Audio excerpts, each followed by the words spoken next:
Você se considera uma pessoa com dificuldade para planejar ou para realizar um planejamento? No vídeo de hoje, você vai poder repensar um pouco sobre a base e a estrutura do seu planejamento e eu vou estar trazendo aqui algumas sugestões para cuidar disso da melhor forma possível. Vamos lá?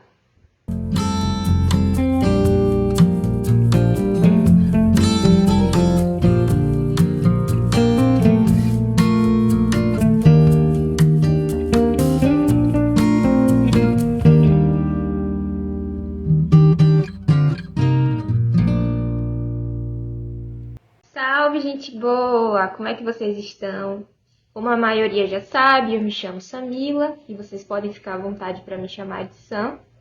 Eu compartilho por aqui interesses e conhecimentos e no vídeo de hoje nós vamos falar sobre planejamento, como nos planejar de uma forma consciente e criativa, consciente das nossas necessidades, do nosso momento de vida, dos nossos ciclos e criativa utilizando ferramentas que facilitem essa realização do planejamento e não dificultem a utilização que a gente colocou em algum momento no papel.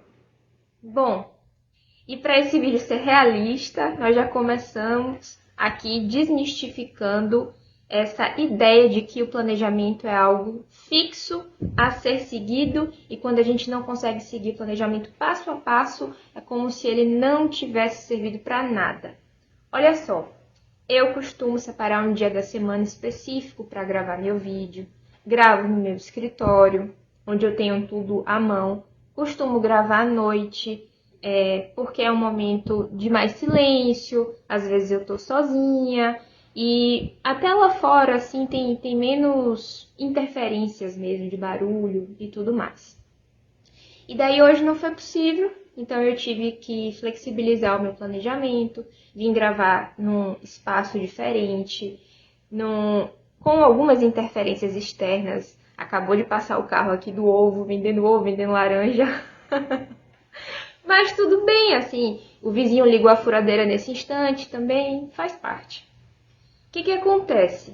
Existem dificuldades nessa mudança do planejamento e existem alguns benefícios também. Eu considerei que a luz está ótima hoje, melhor do que nos outros vídeos, inclusive. Vocês vão dar opinião aí, falar o que acham. E, independente das dificuldades ou dos benefícios que essa flexibilização do planejamento trouxe, é preciso entender que eu estou fazendo o melhor dentro das minhas possibilidades. Eu estou buscando recursos, como o uso do microfone hoje, para ver se eu consigo, na edição, reduzir ao máximo a interferência do barulho externo. E eu fui buscando recursos para que o vídeo ficasse da melhor forma dentro das minhas possibilidades. Então, o planejamento, a primeira coisa assim, que a gente precisa pensar a respeito do planejamento é reconhecê-lo como se fosse um organismo vivo. É algo que a gente estabelece uma base, como se fosse a essência, o orientador, o direcionamento, ao mesmo tempo também mutável, porque a vida é mutável e nós mesmos, como seres humanos, somos mutáveis. A gente muda as nossas ideias, a gente no dia a dia às vezes está com uma energia mais alta, às vezes estamos com uma energia mais baixa. O nosso 100% não é sempre igual. Eu ouvi essa frase de uma moça que trabalha com planejamento e eu achei muito interessante. Então, fazer o melhor dentro das nossas possibilidades também é mutável. O nosso melhor, todos os dias, ele vai sendo diferente. Bom, mas vamos seguir adiante. Gente, eu sugiro que vocês peguem papel e caneta, porque a gente vai conversar aqui sobre várias coisas e podem surgir insights. Vocês podem também anotar algumas atividades assim básicas que nós vamos fazer para uma autoanálise e talvez isso possa permitir que vocês identifiquem a razão que o planejamento não está conseguindo se concretizar ou se tornar realizável. E daí eu queria trazer uma reflexão. Vocês já pararam para pensar que tudo é um projeto? Se a gente deseja, por exemplo, mudar alguns hábitos, como passar a acordar mais cedo, ou fazer uma atividade física, ou algo mais amplo, como eu desejo fazer uma mudança de emprego, ou mudar a minha casa, tudo se estrutura através de um projeto. O nosso planejamento é sempre com base em um projeto, que precisa ser dividido em partes para se tornar realizável. E aí eu vou trazer como referência o Dragon Dream. Durante a pandemia, eu tive a possibilidade de fazer um curso dessa técnica de projetos e planejamentos criativos, que o criador foi o John Croft, e ele fala sobre um planejamento muito sustentável nas bases da nossa essência e também da utilização de criatividade para que esse planejamento se torne divertido. Porque, segundo o John Croft, para ser sustentável é preciso que seja divertido, que faça sentido para a gente e que também a gente curta o processo, para que quando as dificuldades surjam, elas não se tornem insuportáveis. E para isso, o nosso planejamento precisa ter como base mais sólida os nossos valores, as razões, os porquês que importam de fato para a gente. Mas a gente vai adentrar daqui a pouco a essa base. Antes eu queria falar sobre o ciclo do projeto ou do planejamento criativo criado pelo John, que são, primeiro, sonhar, depois planejar, depois realizar e depois celebrar. Se vocês quiserem, peguem uma folha, desenhem um círculo e dividam em 4 partes e coloquem cada etapa dessa. Sonhar, planejar, realizar e celebrar. Por que a gente divide assim, dessa forma? Às vezes a gente começa a criar um planejamento e a gente não se questiona de onde veio a razão para esse planejamento começar a surgir. Veio dos nossos sonhos? Veio de demandas íntimas, pessoais ou de demandas externas? Existem as duas formas, é claro, mas para que esse planejamento se sustente, a gente precisa fazer essa análise e se questionar primeiro de onde veio esse planejamento. E daí, se vocês assistiram o vídeo da semana passada, ótimo. Se não assistiram, eu recomendo que assistam. Nós falamos sobre como despertar a criatividade. E despertar a criatividade é fundamental para que a gente retome a nossa capacidade de sonhar. De sonhar com coisas mais amplas e distantes, que a gente pode chamar isso de planejamento a longo prazo.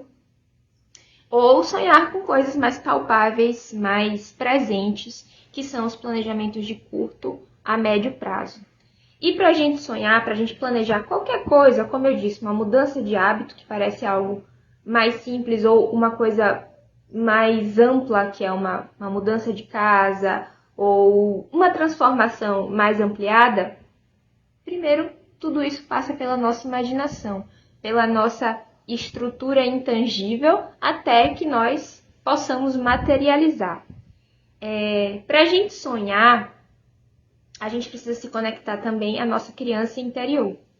E como é que a gente faz para despertar um pouco mais essa criança interior? Por que a criança? Porque a criança, ela está mais nesse lugar imaginativo.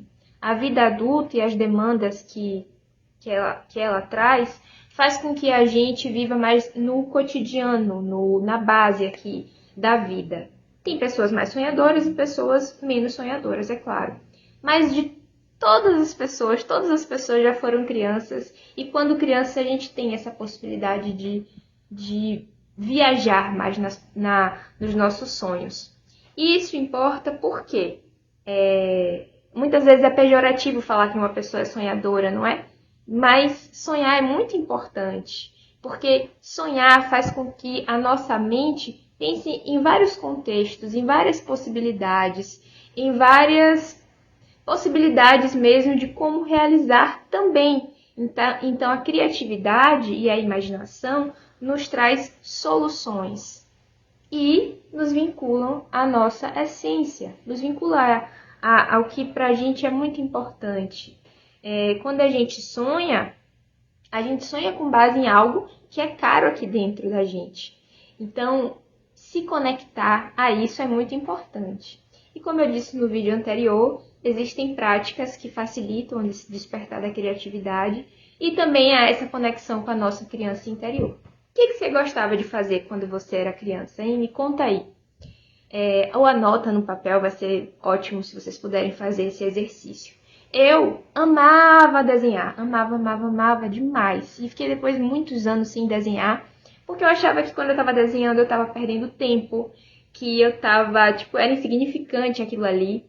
E aí depois de uns processos de autoconhecimento eu entendi que quando eu estava desenhando, não que eu faça isso tão constantemente quanto gostaria, mas eu tenho momentos assim, eu me conecto à minha criança interior, eu me conecto à minha essência, eu entro em estado de flow porque eu me conecto completamente ao presente e isso faz com que as minhas ideias fluam, que eu esteja mesmo mais no aqui e no agora, e isso abre um canal importante para muitas coisas surgirem, para soluções surgirem na cabeça. Mas você gostava de fazer o quê? Praticar um esporte, jogar bola, gostava de mexer com coisas criativas, era um contador de história, pegava os seus bonecos, as suas bonecas e ficava contando histórias. Me fala aí o que você fazia quando era criança e que pode agora te ajudar a voltar a sonhar. Mas antes de levar o nosso papo para o foco do planejamento e da realização, que é em regra que a gente coloca mesmo a nossa energia, é muito importante a gente entender que essas duas outras fases que são desconsideradas, que é o sonho e a realização, são muito importantes. E elas trazem uma energia da criança, que é a fase do sonho, e trazem a energia também da nossa, como se fosse o nosso velhinho, a nossa velhinha interior, sabe? O nosso ser sábio. A celebração traz essa energia para a nossa vida e ela é muito significativa, mas muitas vezes desconsiderada, principalmente na nossa cultura. Por quê? Você costuma celebrar os seus aprendizados, costuma celebrar as suas realizações e também as suas frustrações, porque tudo isso sempre leva para alguma coisa, para a gente ampliar a nossa percepção sobre algum ponto, que pode ser um ponto que nos traz alegria, mas que também às vezes faz com que a gente olhe para lugares difíceis. Mas tudo isso é celebrável, porque faz parte dos nossos processos de aprendizado. E me parece que a gente não está aqui nessa vida por acaso, que o maior propósito de todos, pelo menos pela minha percepção, é passar por esses processos de aprender a viver. E viver traz todo esse arsenal emocional e de experiências que vai desde a alegria mais genuína a também a momentos dolorosos e doloridos e de aprendizado. Pô, Samila, celebrador. Calma, gente. Não é celebrador para considerar que a dor precisa permanecer ou para achar que necessariamente de toda a dor se tira uma lição. Não. Dor é uma coisa que a gente quer que saia, mas também faz parte, porque ela vai e volta em alguma intensidade, de alguma forma, por algum gatilho, algum estímulo que vem de dentro ou de fora, porque faz parte. Então, quando a gente puder tirar nesse nosso momento algum aprendizado, também se celebra. E muitas vezes vem através de não realizar um planejamento, de não conseguir concretizar uma coisa que a gente estava sonhando. Só que às vezes essa frustração abre espaço para o novo, e o novo também importa. E para abrir esse espaço para o novo, a gente precisa muitas vezes enlutar, que é uma coisa que a gente não gosta de falar, um termo que é utilizado sempre em momentos de morte.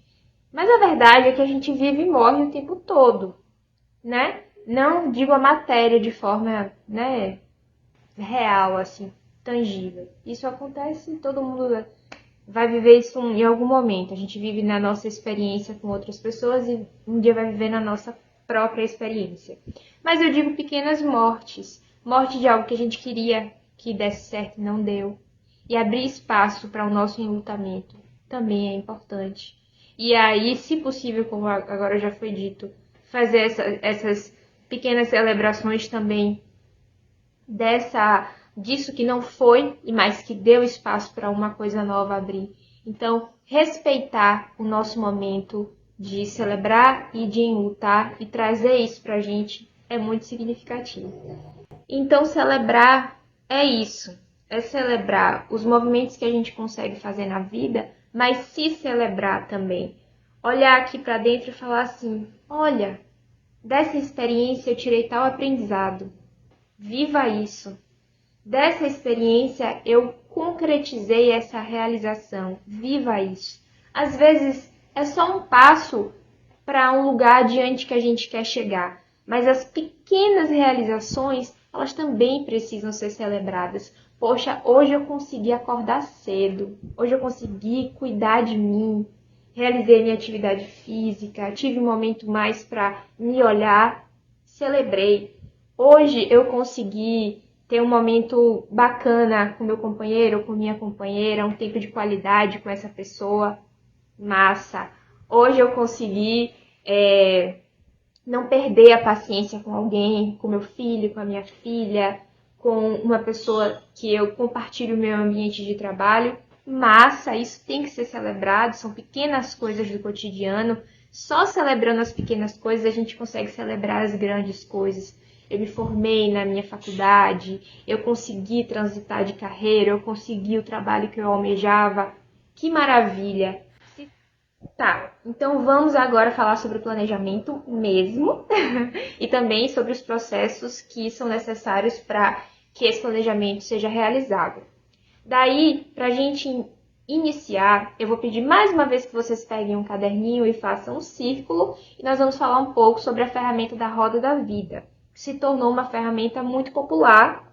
Inclusive no planner que eu comprei esse ano, logo nas primeiras páginas tem a roda da vida e eu achei incrível, acho que tem que ter mesmo, porque a partir da roda da vida a gente consegue trazer mais clareza à nossa percepção antes de estabelecer um planejamento. Por quê?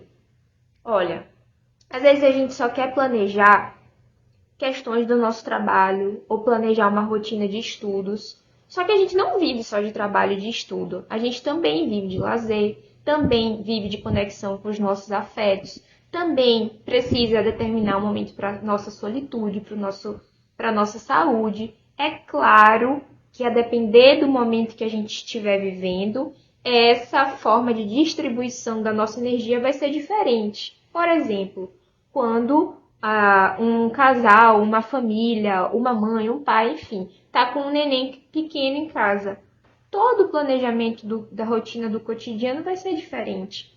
Quando uma pessoa acaba de ingressar num novo trabalho, ou quando uma pessoa está estudando para um concurso, existe ali onde a gente vai colocar mais o nosso foco. E tudo não vai ser distribuído de forma tão equilibrada nessa roda da vida. Mas se a gente tentar, pelo menos, distribuir de uma forma minimamente harmônica, a gente não vai correr um grande risco de colocar toda a nossa energia em um aspecto e deixar de nutrir os outros aspectos. Então, na roda da vida, a gente consegue dar uma olhadinha em tudo isso aí. Então, coloca aí no desenho de vocês, no círculo, uma fatia de pizza e coloca como se fosse a área do trabalho. Outra fatia, a área do lazer, do descanso. A outra, um momento para você, cuidar da sua saúde, para o que é importante na sua individualidade, fazer uma terapia, por exemplo. A outra parte, como você está cuidando dos seus afetos ou da sua espiritualidade. Enfim, vai dividindo e aí você pode ou pegar lápis de cor e colocar as referências com base na cor, ou enumerar de 0 a 10. E daí você pode colocar embaixo observações, como é que você está sentindo que você está em tais aspectos. E olha, olhar para tudo isso traz clareza, mas por favor, não se coloca no lugar de culpabilização. Ah, isso aqui meu tá muito em baixa e por causa disso eu sou isso, isso, isso, isso. A gente não é nada. Às vezes a gente está alguma coisa e a gente só sai desse lugar se cuidar disso. É improdutivo, infrutífero ficar se culpando por algo que a gente não está conseguindo cuidar. Então, trazer clareza para isso e tentar modificar um padrão ou algo assim. Minha gente, eu acho que esse vídeo vai ficar uma aula de tão grande, mas vamos lá. Eu também quero estabelecer aqui a diferença entre organização e planejamento. A gente às vezes confunde as duas coisas, mas elas são diferentes. Organizar é encontrar soluções de armazenamento, sejam essas soluções para ideias ou para coisas práticas mesmo. Então, coisas, né? Eu organizo a minha cabeça, as minhas ideias. Muitas vezes eu preciso ordenar isso, colocando, escrevendo numa agenda, fazendo uma lista. Isso são soluções de armazenamento. Eu estou aqui fazendo uma coisa importante, me surge uma ideia. Aí eu preciso armazenar isso em algum lugar para não esquecer e continuar com foco onde eu estou. Ou eu preciso achar soluções de armazenamento na minha casa. Organizar um armário, aí daí eu compro aquelas coisas para poder ficar tudo divididozinho e ficar mais fácil. Então eu arrumo um cinzeiro, uma coisa assim que eu coloco sempre a chave no mesmo lugar para eu não esquecer a chave. Isso são soluções de armazenamento e são muito legais e importantes no nosso cotidiano. Eu adoro, inclusive, achar soluções de armazenamento, é uma coisa que eu manjo. Um dia eu vou fazer um vídeo sobre isso, porque isso também contribui bastante para o nosso bem-estar. Mas planejamento é quando a gente precisa mesmo construir um plano, um projeto, como já foi dito, para realizar algo prático em vida. Vamos lá. Daí eu te pergunto, você divide o seu planejamento? Você sabe que o planejamento ele tem e precisa ser dividido em fases. Existe planejamento de curto prazo, que pode ser semanal, mensal, trimestral, semestral e anual. O planejamento de médio prazo, que é de 2 a 5 anos, e o planejamento a longo prazo, que é de 5 anos em diante. O planejamento a longo prazo, ele é claro, o que pode sofrer mais alterações, mas ele é como se fosse o nosso norte. Ele fala muito mais sobre a nossa essência do que qualquer outra coisa, e é muito importante estabelecer esse planejamento adiante, mesmo que ele não seja cumprido à risca, e não será, porque a vida não é cumprida à risca, mas ele pode vir a ser cumprido com muita proximidade do que a gente almeja e também vai nortear as nossas decisões no presente, no agora, no futuro mais próximo. Então, assim, se eu sei o que eu almejo adiante, o que faz sentido para mim, qual é o estilo de vida que eu quero levar, como eu quero trabalhar, onde eu quero viver, o que eu quero construir, quais são as decisões assim mais fortes que vão estar construindo o meu próprio destino. E isso vai nortear as nossas pequenas decisões no aqui e agora. O que eu estou fazendo agora está afinado com o que eu quero adiante? Se sim, beleza. Se não, a gente vai ter que rever algumas coisas. Se aquilo que eu coloquei lá para frente ainda faz sentido. Então, a gente vai se revendo aqui durante esse processo do planejamento. E o tal do planejamento, ele é tão incomum com o que a gente que ele se modifica mesmo sendo assim a curtíssimo prazo, durante a semana. Eu planejei aqui durante a semana. Tal dia eu faço isso, isso e aquilo. Um dia eu me dedico a isso à noite, outro a isso aqui durante o dia. Só que aí vem um caso fortuito, uma força maior, e muda o nosso cotidiano. E aí a gente faz o quê? Rever o nosso planejamento, dar um jeito de colocar o que é indispensável para ser realizado e às vezes para postergar o que não é tão urgente assim. Então a gente ainda precisa olhar para isso. O que é urgente? Precisa ser realizado o mais urgente possível. É onde a gente coloca o nosso foco. Só que o planejamento, ele faz com que a gente não viva apenas para cumprir urgências, para que a gente também coloque a nossa energia e a nossa força de realização no que é essencial. E o que é essencial nem sempre é o que é urgente. Então, eu preciso necessariamente entregar um relatório no meu trabalho. Isso é uma coisa urgente, eu tenho um prazo para cumprir. Mas e o essencial, que é eu preciso tirar um momento para descansar. Eu preciso tirar um momento para cuidar da minha saúde, fazer uma caminhada. Isso é o essencial. E com o planejamento a gente cumpre o que é urgente e o que é essencial também. E eu falo isso nesse planejamento mais curtinho possível. Sabe o que é mais engraçado? É que quando a gente não dá a importância necessária ao que é essencial no momento e não é urgente, isso se torna futuramente urgente. Não cuido da minha saúde, meu foco é estudo, trabalho, estudo, trabalho.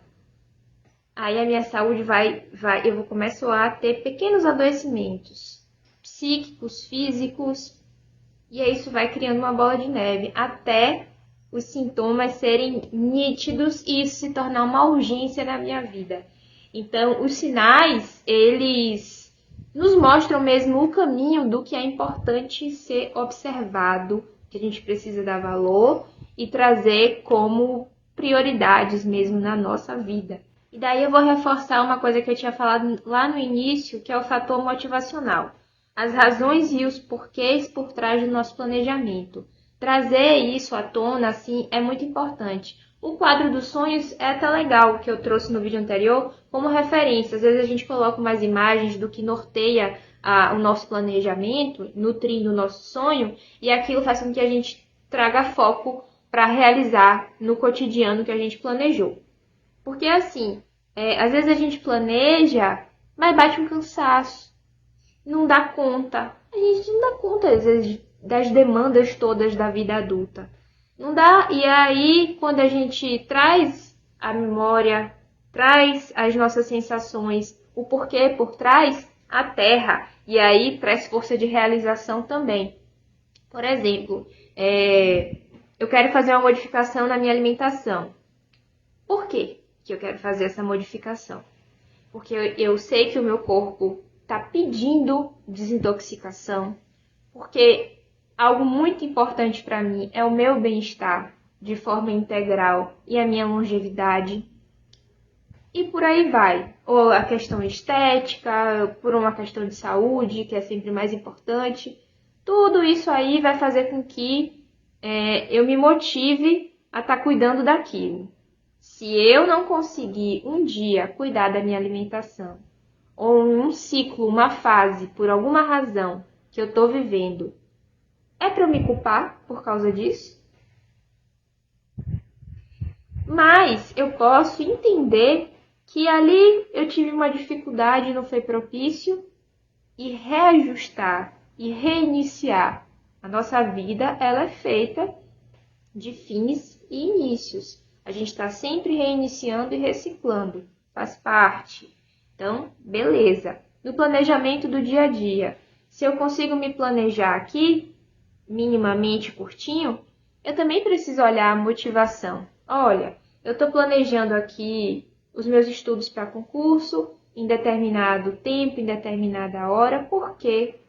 Porque também eu preciso cuidar da minha necessidade de segurança, da minha necessidade de ganho financeiro, de colocar os meus conhecimentos que eu fui adquirindo em prática. Eu estou cuidando disso, mas quando eu planejo o meu cotidiano e abro espaço para fazer uma academia, para ver a minha família, para ter um tempo para ficar sozinho, eu também estou cuidando com isso de outras necessidades que são fundamentais para o meu bem-estar e para eu aguentar a carga, que é esse planejamento que não é só a um curtinho prazo. Ele pode ser um planejamento de curto prazo de 1 ano, de médio prazo de 2, 5 anos. Então, para que ele seja sustentável, eu preciso nutrir adequadamente aos poucos. O meu planejamento respeita os meus valores mais essenciais. Como eu falei, o estilo de vida que eu minimamente aceito e que meu organismo também aceita. Por exemplo, eu sou uma pessoa mais tranquila, mas estou com um dia a dia, um cotidiano extremamente agitado. Isso está me agredindo, tá bom? Ou eu sou uma pessoa que tem mais energia, assim, de mais agitação e estou com um cotidiano muito aquém do que eu posso contribuir. Tá bom para mim isso? Também não, né? Então, assim, o ideal, é claro, é que a gente ache um meio termo para cuidar das demandas externas e para cuidar também do que a gente pode ofertar. Sem com isso viver na zona de conforto, porque a gente precisa se estimular para crescer, mas sem também não ter conforto, porque o conforto é importante para cuidar da gente de forma física, psíquica, espiritual. Então, tá nesse meio do caminho, às vezes num momento mais confortável, às vezes permitindo um pouco mais de desconforto, mas se respeitando acima de qualquer outra coisa e se colocando como prioridade nisso. Nesse sentido, a gente precisa compreender que é importante tanto a disciplina quanto a flexibilidade. Constância é uma construção criada. A gente fortalece aqui a base, que são as razões, os porquês, a forma como a gente vai conseguir colocar isso em prática com muita consciência de si, com muita verdade, muita honestidade para si mesmo, porque se a gente coloca coisas muito surreais, não vai conseguir realizar e fica frustrado. Então, até para a gente construir uma coisa aquém, assim, da nossa realidade, é um caminho de construção. Essas mudanças muito drásticas são exceções, são raras e às vezes até difíceis de manter, porque quando a gente está numa base aqui ainda e de repente chega num topo, como é que a gente vai se sustentar se o meio do caminho não foi construído? Então, essa construção da constância é super importante.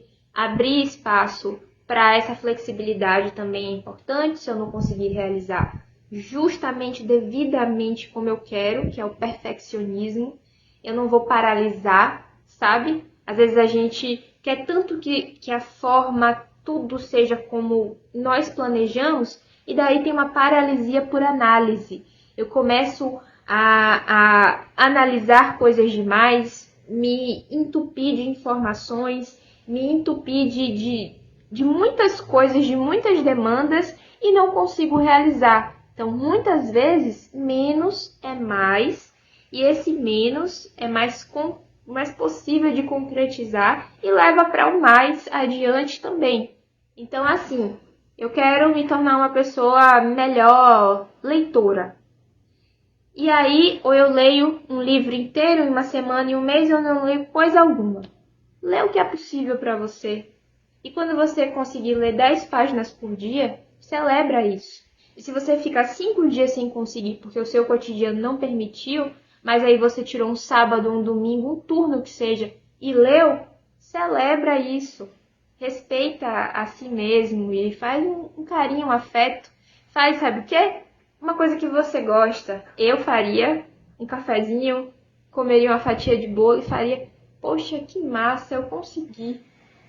Perceba ainda se você está atrasando ou não está conseguindo realizar os seus projetos e concretizar o seu planejamento porque não sabe dizer não.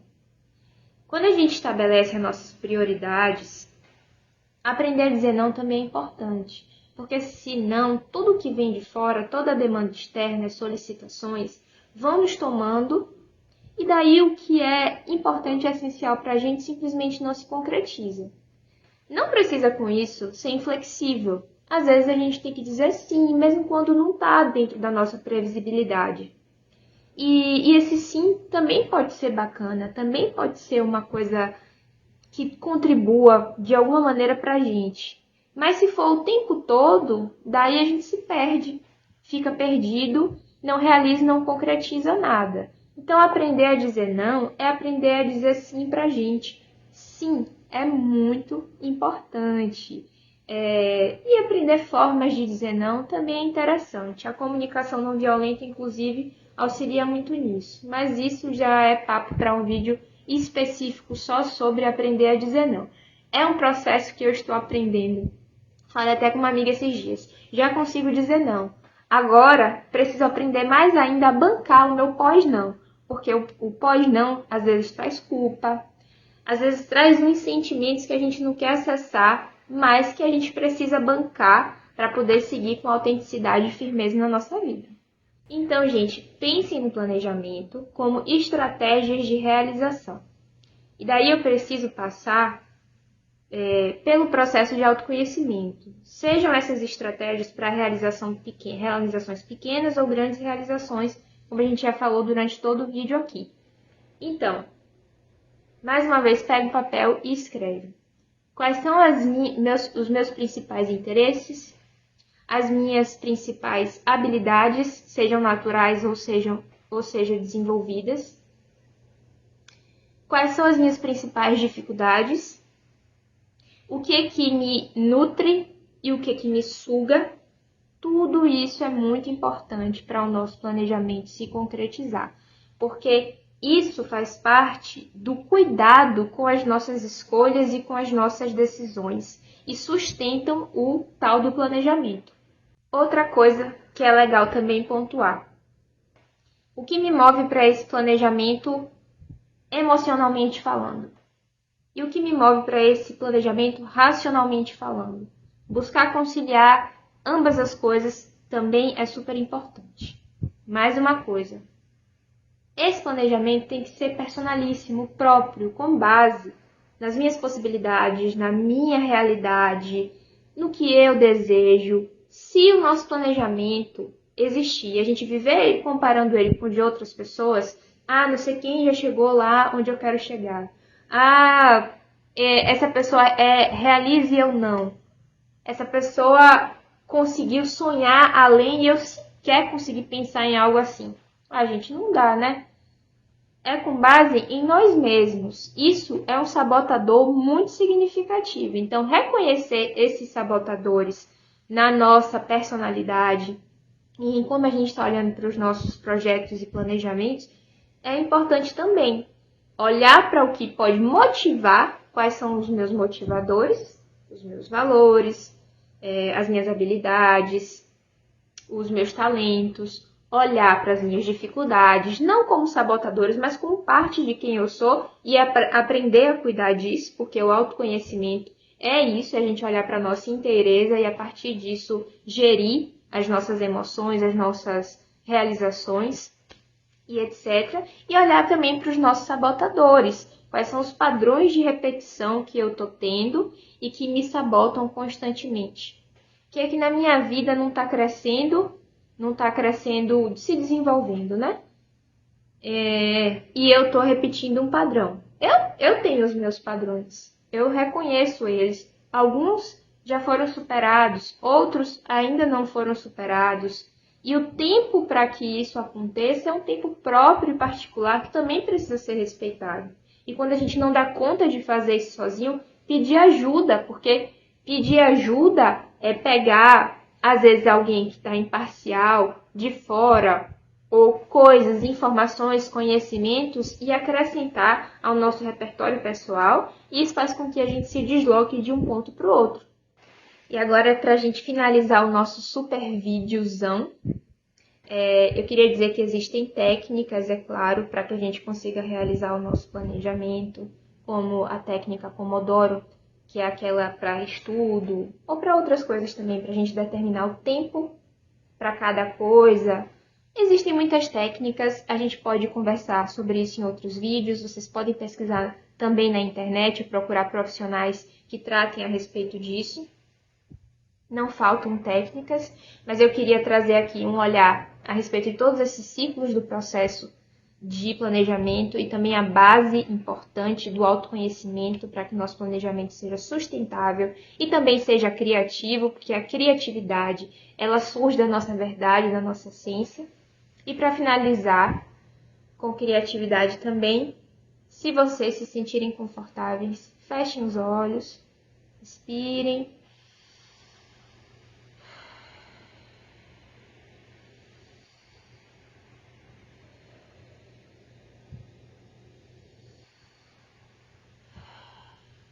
Pensem, permitam que a criatividade surja na tela mental de vocês. O que vocês almejam vivenciar na próxima semana, no próximo mês, no próximo ano? Daqui a 5 anos e adiante, se permitam visualizar cada detalhe, sentir o cheiro, o gosto, quem está do lado de vocês, como é que está a sua aparência, o que tem ao redor. Sigam nessa viagem. quantas vezes for necessário, para alimentar os seus sonhos, para compreender as bases dos seus planejamentos. Quando se sentirem confortáveis, abram os olhos. E assim nós finalizamos o nosso vídeo com respeito à nossa essência, às nossas necessidades, aos nossos sentimentos, olhando para o que é essencial. Eu espero que vocês tenham gostado. Para mim foi muito bacana. E vamos adiante. Até semana que vem. Eu honro e agradeço a presença de vocês.